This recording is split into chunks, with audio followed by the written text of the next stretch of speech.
Today in our mini message, we're going to finish up Genesis chapter 24 here, and we're going to finish up reading verses 61 through 67, and we're going to see Rebekah and Isaac meet. Verse 61, then Rebekah and her servant girls mounted the camels and followed the man. So Abraham's servant took Rebekah and went on his way. Now, we skip a lot in the middle of this because, wow, was there a long journey ahead of them. And so we skip ahead in verse 62 to pretty much when they arrive.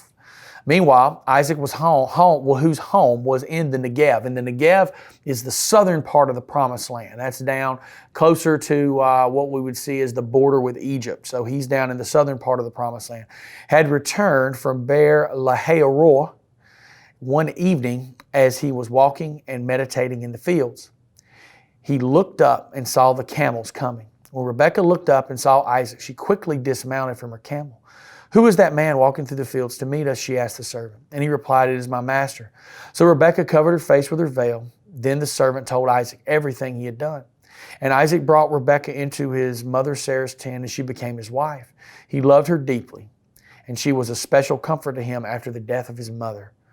Okay, so think about the conversations that Rebekah and Eliezer, the servant, would have had on the way back. I'm sure she asked all kinds of questions about the family, about Abraham, about Isaac, about the land. I mean, she got every bit of information I'm sure she could get out of him about her new life that she was moving to. So she had agreed to marry him without ever seeing him. And so she wanted to know everything she could. I think she was trying to probably love him before she ever met him, which is a difficult thing to do. Now, when she finally does see him from a distance, she asks who he is, and Eliezer replies, "It is my master." So she covers her face with her veil. It's a very common practice. It was modesty, especially when moving into a marriage-type relationship. It showed chastity. It showed modesty. It showed humbleness. So she covers her face so that he can't see her. And they meet. And it doesn't give us a lot about their meeting. It doesn't tell us a lot about the hellos and when they were, first coming together.